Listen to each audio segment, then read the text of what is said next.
அன்பான சகோதர சகோதரிகளே, இயேசு கிறிஸ்துவின் இனிய நாமத்தில் உங்களை வாழ்த்துகிறேன். பாலவனச்சோலை வழங்கும் தேன்துளி நிகழ்ச்சிக்கு உங்களை அன்புடன் அழைப்பது உங்கள் சகோதரி பத்மா, வாய்ஸஸ் மினிஸ்ட்ரீஸ் இன்டர்நேஷனல். கடந்த சில வாரத்திற்கு முன்பாக கர்த்தர் ஒரு சத்தியத்தை எனக்கு விளக்கி காண்பித்தார். எனக்கு ஆச்சரியமாக இருந்தது. Very simple but very effective.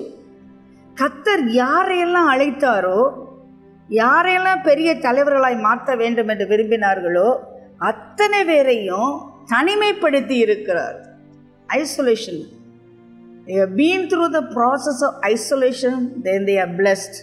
அன்பான சகோதரனே சகோதரியே, ஏதோ தனிமைப்படுத்தப்பட்ட ஒரு நிலைமையில் இருக்கிறாயா? எல்லாராய் விட்டு பிரிந்து வாழ்ந்து கொண்டிருக்கிறேன் என்று நீ சொல்கிறாயா? ஒரு கூட்டத்தில் இருந்தாலும் நான் தனிமையைத்தான் உணர்கிறேன் என்று சொல்கிறாயா?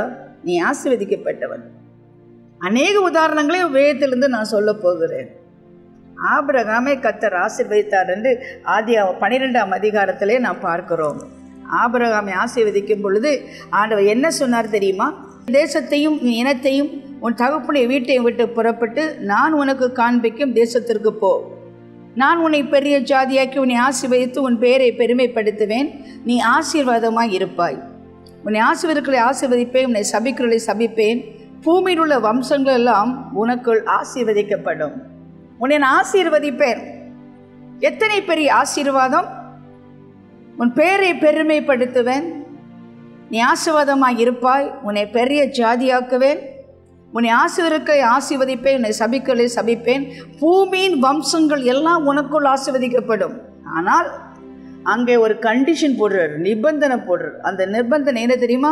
உன் தேசத்தை விடு, உன் இனத்தை விடு, உன் தகப்பனுடைய வீட்டை விட்டு புறப்படு, நான் உனக்கும் காண்பிக்கும் தேசத்திற்கு போ. பிரியமான கர்த்தருடைய பிள்ளை, எல்லாரும் ஆபிரகாம் என் ஆசீர்வாதம் ஆசீர்வாதம்னு சொல்லுவாங்க. ஆனால் எத்தனை பெரிய தியாகம் இது! ஆசீர்வாதத்தை விரும்புகிற கர்த்தருடைய பிள்ளையே, உன் வாழ்க்கையிலே தனிமையான ஒரு பாதையிலே செல்வதற்கு நியாயத்தமா? உன் ஜனத்தை விடு, சொந்த பந்தங்கள் ஊர் உறவு விடு, உன் ஊரை விடு.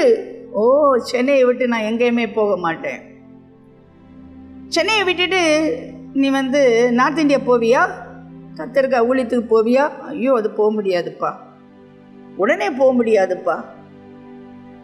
மொழி தெரியாத மக்கள் மத்தியிலே நீ போவாயோ? ஐயோ, தமிழ் பேசும் மக்கள் மத்தியில் தான் நான் போவேன், ஹிந்தி மக்கள் எனக்கு வேண்டவே வேண்டாம். இப்படித்தான் பலர் சொல்லுவோம். ஆனால் பிரியமான கர்த்தருடைய பிள்ளையே, நான் காண்பிக்கிற தேசத்துக்கு நீ போக வேண்டும். ஊழியம் என்று சொன்னால் கூட சிலர் தன்னுடைய விருப்பமான பட்டணத்தை தெரிந்தெடுப்பார்கள்.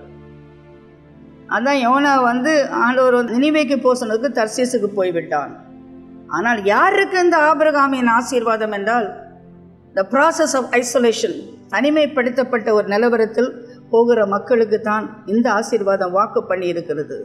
பூமியில் உள்ள எல்லா வம்சங்களின் ஆசீர்வதிக்கப்பட வேண்டும் என்றால் கர்த்தர் சொல்கிறதை செய்ய வேண்டும். உன் தகப்பன் வீட்டை விட வேண்டும். எத்தனை பேர் விடுவீங்க?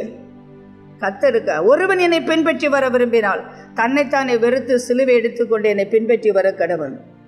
என்னை விட அதிகமாக தாயா தகப்பனையா வீட்டையாவது மனைவியாவது பிள்ளையாவது வேறு எதையாவது நேசிக்கிறவன் எனக்கு பாத்திரம் நல்ல. பிரியமான கர்த்தருடைய பிள்ளைகளே, இந்த உலகத்தில் இவை அனைத்திலும் அதிகமாய் நீ என்னை நேசிக்கிறாயா சீமோனே? அப்படி என்றால் என் ஆடுகளை நீ மேய்ப்பாயாக. ஆபிரகாமை குறித்து வேதம் என்ன சொல்கிறது? விசுவாசத்தினாலே ஆபிரகாம் தான் சுதந்திரமாக பிறப்போர் இடத்தில் போகும்படி அழைக்கப்பட்ட போது கீழ்ப்படிந்து தான் போகுமிடம் இன்னதென்று அறியாமல் புறப்பட்டு போனான். விசுவாசத்தினாலே அவன் வாக்குத்தத்தம் பண்ணப்பட்ட தேசத்திலே பரதேசை போல சஞ்சரித்து அதை வாக்குத்தத்திற்குடன் சுதந்திராய் ஈசாக்கோடும் யாக்கோபோடும் கூடாரங்களிலே கூடியிருந்தான். ஏன்? தேவன் தாமே கட்டி உண்டாக்கின அஸ்திபாரங்குள்ள நகரத்திற்கு அவன் காத்திருந்தான். பிரியமான கர்த்தருடைய பிள்ளையே, ஆபிரகாம் ஐஸ்வர்யவான். வேதம் சொல்கிறது 2000 ஷெக்கல் கோல்டு அவனால் காணிக்க வைக்க முடியும். நீங்கள் சின்ன ஒரு கம்மலை போட்டாலே பெருசாக சொல்லுவாங்க, பெரிய கம்மலை காணிக்க போட்டேன். அவன் 2000 ஷெக்கல் கோல்டு போட முடியும். ஆனால் வேதம் என்ன சொல்லு தெரியுமா? கூடாரங்களில் கூடியிருந்தான்.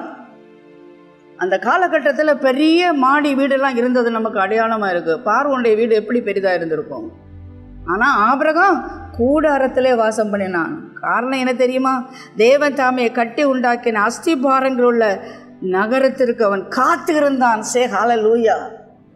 இந்த உலகத்தில் உள்ள எல்லா மாட மாளிகையை விட, கோபுரங்களை விட, அந்தஸ்தை விட, ஆஸ்தியை விட, சொந்த பந்தத்தை விட, ஊரை விட, தன் இனமொழி மக்களை விட்டு விட்டு போன ஒரு மனுஷன் என்ன சொல்கிறான்? தேவன் தாமே கட்டி உண்டாக்கின அஸ்திபாரங்குள்ள நகரத்துக்கு அவன் காத்திருந்தபடியால் இந்த பூமியில் பரதேசியை போல் வாழ்ந்தானாம். ஒரு பரதேசியை போல வாழ்றதுக்கு ஆயத்தமாக இருக்கீங்களா? நிறைய பணம் இருக்கலாம். கூடாரவாசியாக இருந்தானாம். கூடாரம் நம்ம போட குடிசைதான். தான் மட்டுமல்ல, ஈசாக்கோடும் யாக்கோவோடும் அவன் தன்னுடைய பிள்ளைகளோட, பேர பிள்ளைகளோட கூடாரத்தில் குடியிருந்தானாம். ஆகவேதான் அவனிடத்திலிருந்து அநேக சந்ததிகள் ஆசீர்வதிக்கப்பட்ட சந்ததியாக மாறினது. ஆகவேதான் அவன் அழைக்கப்பட்டான் ஆபிரகாமின் தேவன், ஈசாக்கின் தேவன், யாக்கோபின் தேவன். நீயும் உன் சந்ததியும் ஆண்டவருக்காக இந்த பூமியிலே பரதேசியாய் வாழ்ந்து இனி வரும் அருமையான ஒரு பரலோகத்தை கட்டி கொண்டிருக்கிறாரே, அந்த பரலோகத்திற்காய் காத்திருக்க ஆவலா இருக்கிறீர்களா? ஆபிரகாம் தனிமைப்படுத்தப்பட்டான். இதற்கு ஒத்துழைப்பு யார் கொடுத்தா தெரியுமா? சாராள். கணவன் சொல்ல நம்ம ஊரை விட்டு போடலான்னு, மனைவி விடுவாள? கணவன் சொல்ல சொந்த பந்தத்தை விட்டு போயிடலான்னு, மனைவி விடுவாள? வேதம் சொல்லுது, விசுவாசத்தினாலே சாராளும் வாக்குத்தத்தம் பண்ணிற உண்மையுள்ளவர் என்று எண்ணி கற்பன் தரிக்க பலன் அடைந்து வயது சென்றவளாக இருந்த போதும் பிள்ளை பெற்றாள். So are ready to obey God at any cost. I will obey him. நான் ஆண்டவருக்கு நான் கீழ்ப்படிவேன். அவருடைய சரீரம் செத்ததென்று எண்ணத்தங் ஒருவனாலே வானத்துள்ள பெருக்கமான நட்சத்திரங்களைப் போல, கடற்கரை நிறைந்த மணலைப் போல மிகுந்த ஜனங்கள் பிறந்தார்கள். அவள் வாக்குத்தத்தம் பண்ணதை நிறைவேற்ற வல்லவர் என்று அவர்கள் விசுவாசித்தார்கள். Are you ready to believe God? You'll keep the promise God has given to you, but there is a condition. தனிமைப்படுத்தப்பட்டார்கள். தனிமையின் பாதையிலே இனிமையாக இயேசுவோடு இருந்தார்கள். எப்போதும் வேத சொல் ஆபிரகாமுக்கு கர்த்தர் தரிசனமாற. என்ன அருமையான வார்த்தை தெரியுமா? ஒரு தேவனுடைய சிறகுக்கு பார்த்தாலே சந்தோஷப்படுறவங்க இருக்காங்க. ஆபிரகாமுக்கு தரிசனமா. எங்கெல்லாம் தரிசனம் கண்டானோ ஆபிரகாம் அங்கெல்லாம் பலிபீடத்தை கட்டினான்.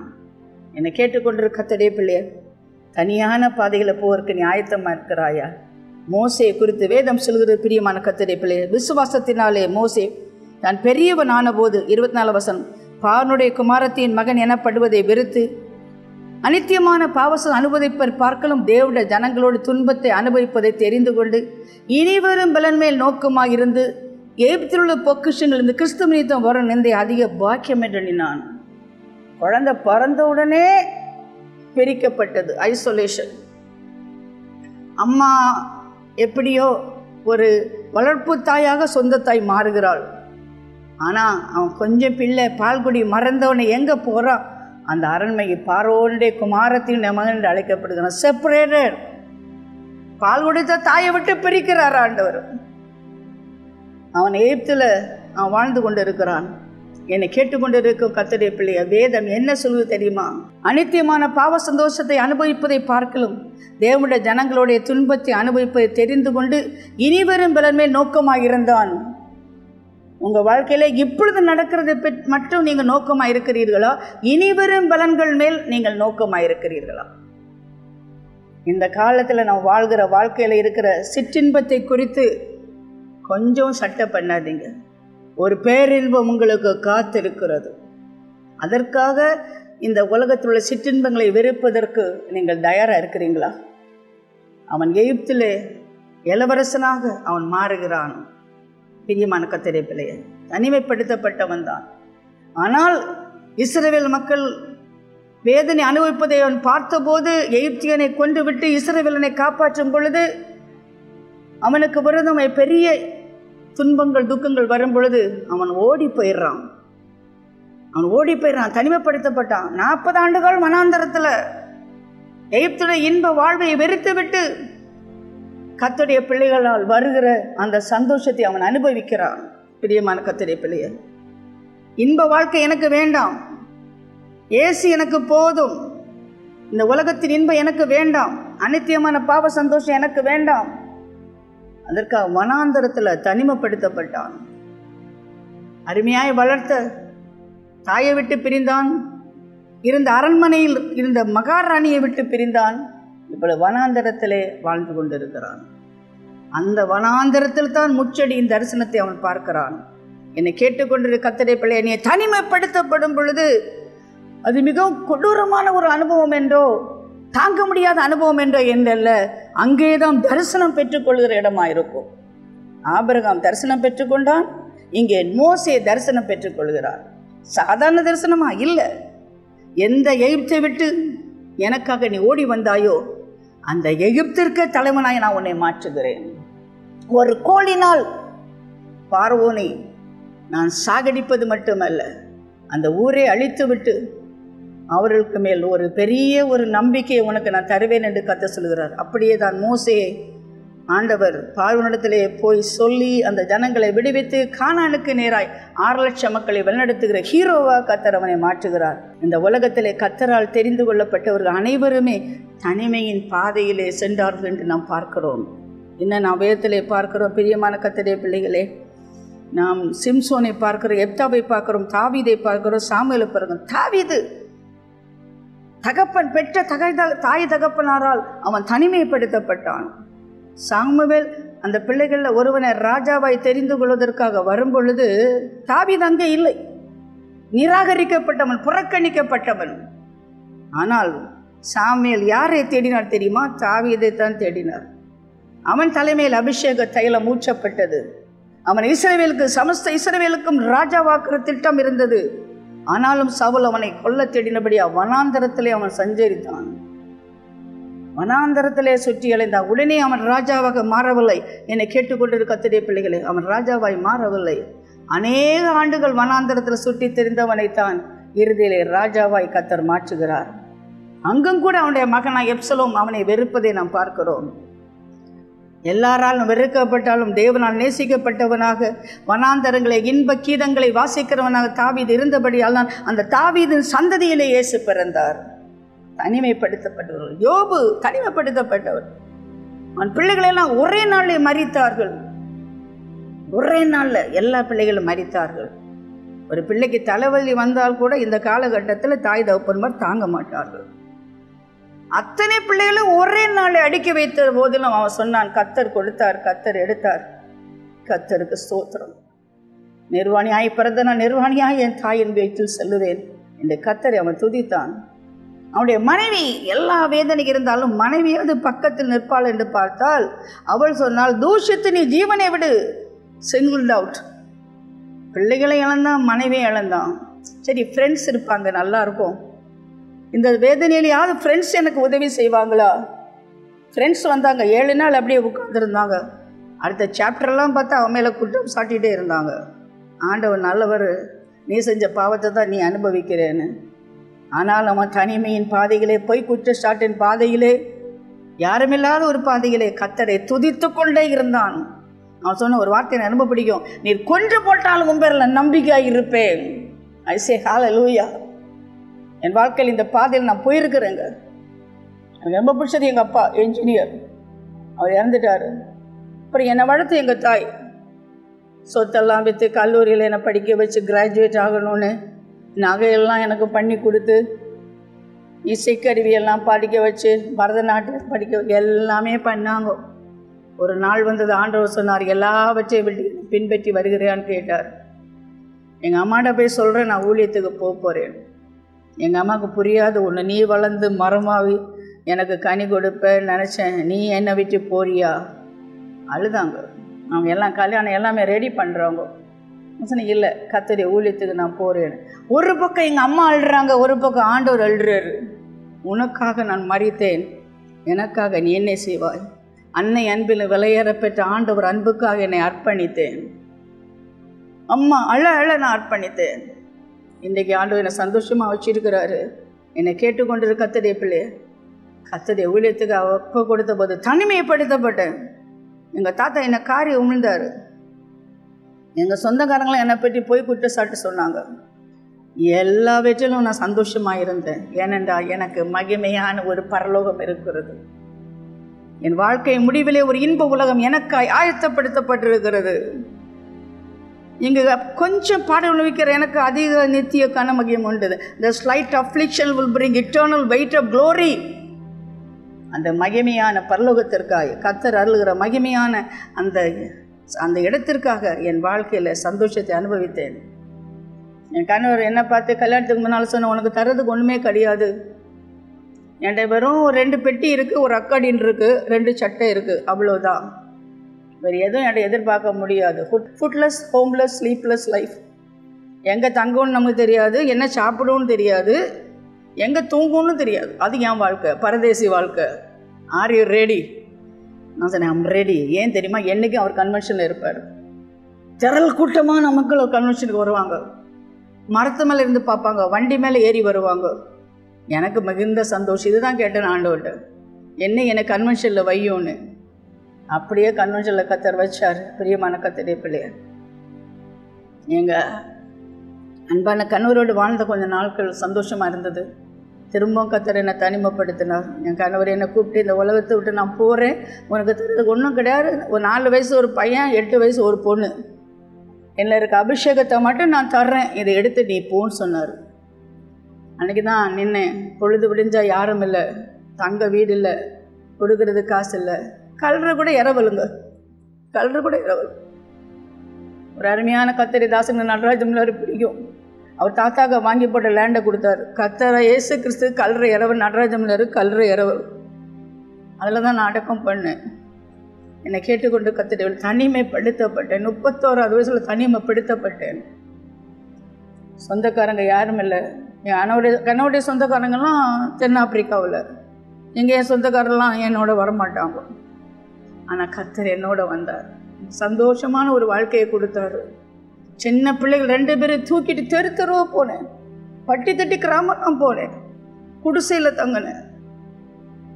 பாஸ்டர் ஜேபஸ் பால் குடிக்கிறது கூட பால் இல்லாதனால அவர் குடிக்காமல் எத்தனையோ நாள் அப்படியே படுத்து தூங்கியிருக்கிறாரு. கிராமத்துலலாம் ஈயெல்லாம் வைக்கிற சோறு திங்க மாட்டார், டாய்லெட் கரெக்டாக இருக்கணும், போக மாட்டார். எவ்வளோ கஷ்டம். நான் பிரசங்கம் பண்ணும்போது எனக்கு டேபிள் அடியில் உட்கார வச்சுருப்பேன், போகலாம் போகலாம் போகலான்னு கற்றுவார். என் மகன் சொன்னான், இந்த கஷ்டமான வாழ்க்கை எனக்கு வேண்டாமா, நான் டாக்டராகி உனக்கு எல்லாம் ஹெல்ப் பண்ணுறேன்னு. ஆனால் கர்த்தர் இன்னைக்கு PhD படிக்க வச்சு, டாக்டர் தான், தியாலஜியில் படிக்க வச்சு 1 மாதம் 3 கண்ட்ரி போகிறதுக்கு அவளை ஆண்டவர் ப்ளஸ் பண்ணார். பிள்ளைங்க கல்யாணம் ஆகி போயிட்டாங்க, என் மகன் போயிட்டான், என் மகளும் போயிட்டான். அப்பவும் தனிமைப்படுத்தப்பட்டேன். ஆனால் இந்த நேரத்தில் எல்லாம் கர்த்தர் சொன்னது, உன்னை ஆசீர்வதிப்பது மட்டுமல்ல, உன்னை ஆசீர்வாதமாக வைப்பேன்.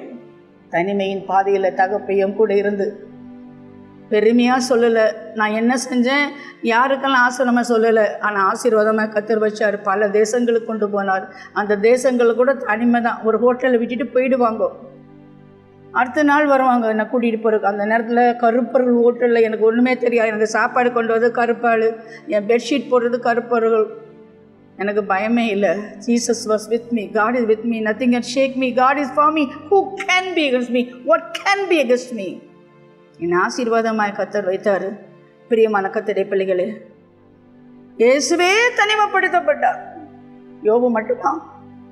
அவனுடைய நண்பர்களுக்கு அவன் ஜெபம் பண்ணும்போது அவனை ஆண்டவர் ஆசீர் வைத்தார். For it trouble God gave in double. இயேசு தனிமைப்படுத்தப்பட்டார். அவர் தனிமைப்படுத்தப்பட்டான்னு எனக்கு எப்படி தெரியும்? அவங்க அம்மா அவர் கூட்டத்தில் வந்திருக்கும் போது அவர் சொல்றாரு, ஏன் யார் என் அம்மா, யார் என் சகோதரர்கள் அப்படி என்றார். மாம்சத்தின்படி நான் எவரையும் நான் அறியேன், நீங்கள் தான் என் சகோதரர்கள், நீங்கள் தான் என் தாய் என்று சொல்லி ஊரோடு அவர் அந்த ஊரில் உள்ள மக்களோடு ஒருவராக இருந்திருக்கிறாரு. அவர் தூங்குனதெல்லாம் படகுல, அவர் தூங்குனதெல்லாம் பிரியமான கர்த்தருடைய பிள்ளை மலைகளில். அவருக்கு பசியாக இருந்தால் மரத்திட்ட போய் தான் பழத்தை கேட்டார். தாகமாக இருந்தால் சமாரியா பொண்ணுட்ட தண்ணி கேட்டார். அவருக்கு சொந்தம்னு ஒன்றே இல்லை, எனக்கு தெரியுங்க. இப்போ நம்ம எல்லாம் சொல்லுவோம், சொந்த வீடு வாங்கணும், சொந்த கார் வாங்கணும், சொந்தமாக இருக்கணும்னு சொல்கிறீங்கல்ல. ஆண்டவருக்கு என்னங்க சொந்தம்? ஒருத்தர் இந்த படகு இரவலுங்க, அவர் தங்கின மேல் வீடு இரவலுங்க, ஏறுற கழுத கூட இரவலுங்க. நமக்கு ஒரு சைக்கிளாவது இருக்குது பார்த்தீங்களா? அவர் என்ன கழுத கூட இரவலுங்க. எல்லாம் இரவலாங்கலாம். கல்லறை இரவல் வாங்கலாமா? கல்லறை இரவலுங்க, கல்லறை இரவல். ஆனால் ஒன்று வித்தியாசங்க பிரியமான கர்த்தருடைய பிள்ளையே, எதை இரவலோ ஆண்டவர் திருப்பி கொடுத்தாரு. உங்களுக்கு வீடு இல்லையா, உனக்கு வாகனம் இல்லையா, எதுக்கா நீ கவலைப்படாத, எதுக்கு நீ கவலைப்படாத. உனக்கு தனிமையின் பாதையிலே ஆசீர்வாதத்தை கர்த்தர் கட்டளையிட்டு இருக்கிறார். பெருத்த ஆசீர்வாதத்தை கர்த்தர் கட்டளையிட்டு இருக்கிறார். உன் வாழ்க்கையில பெருத்த ஆசீர்வாதத்தை கர்த்தர் கட்டளையிட்டு இருக்கிறார். இன்னும் சொல்ல போனால் தானியேல் தனிமைப்படுத்தப்பட்டான். சிங்க கபியிலே தனிமையாக இருந்தான். சிங்கங்கள் வாயை திறந்திருக்கு, அவனுக்கு காப்பாற்ற யாரும் இல்லை. ஆனால் ஆண்டவர் தூதன் அனுப்பினார். சிங்கங்கள் அவனை சேதப்படுத்தாதபடி கர்த்தர் அவன் அந்த தானியேலை காத்து கொள்ளார். சால்தராக் மேஷக் அபேத்நேகோ தனிமைப்படுத்தப்பட்டார்கள். எல்லோரும் வணங்கி நிற்கிறார்கள் அந்த பொற்சிலையை வணங்குவதற்கு. 3 பேர் நின்று கொண்டிருந்தார்கள். உனக்கு பயம் இல்லையா? அக்கினி சூளை 7 மடங்கு சூடாக்கப்பட்டிருக்கிறது. Don't care, God is with us. ஆண்டவர் 4வது ஒரு நபராக இறங்கி வந்தார். பிரியமான கர்த்தருடைய பிள்ளைகளே, இறங்கி வந்தார். பிரியமான கர்த்தருடைய பிள்ளை 4வது நபராக இறங்கி வந்தார். அற்புதம் நடந்தது. பெரிய மகத்தான காரியத்தை கர்த்தர் செய்தார். தனிமைப்படுத்தப்பட்டவர்கள் இன்னும் நாம் பார்க்கிறோம். பிரியமான கர்த்தருடைய பிள்ளை, சாத்ராக் மேஷக் அபேத்நேகோ மட்டுமல்ல, பவுல் தனிமைப்படுத்தப்பட்டிருந்தார். இறுதியாக யோவான் தனிமைப்படுத்தப்பட்டார். பத்மதீவிலே தனிமைப்படுத்தப்பட்டார். அதனால்தான் அவர் இந்த அருமையான வெளிப்படுதல் புத்தகத்தை எழுதினார். தனிமைப்படுத்தப்பட்டவர்கள் தான் ஆசீர்வாதத்தை உலகத்துக்கு அள்ளி கொடுத்தார்கள். நீங்களும் தான் போய்கொண்டிருக்கிற மார்க்கத்தை குறித்து நீங்கள் கவலைப்பட தேவையில்லை. உங்கள் துக்கம் சந்தோஷமாக மாறும். உங்கள் வெட்கம் இரட்டத்தினியான கனமாக மாறும். உங்கள் அழுகை ஆனந்த களிப்பாக மாறும். கர்த்தர் உங்களோடு இருந்து செய்கிற காரியம் பயங்கரமாக இருக்கும். நல்ல தேவன் உங்களோடு கூட இருக்கிறார். Shear up, God is coming soon. ஒரு நாள் வருகிறது, நம்ம அவரோடு கூட பரலோகத்தில் எண்ணிறந்த தூளோடு கூட நம்ம இருப்போம். கர்த்தர் நம்மை ஆசீர்வதிப்பார். கண்களை மூடி ஜெபிப்போமா? அன்பு இரக்கம் நிறைந்த ஆண்டவரே, ஆசீர்வதிக்கப்பட்ட இந்த வேலைக்காக நமக்கு நன்றி செலுத்துகிறோம். தனிமையின் பாதையில் போய்கொண்டிருக்கிற பக்தர்களுக்காக நான் ஜெபிக்கிறேன் ஆண்டவரே.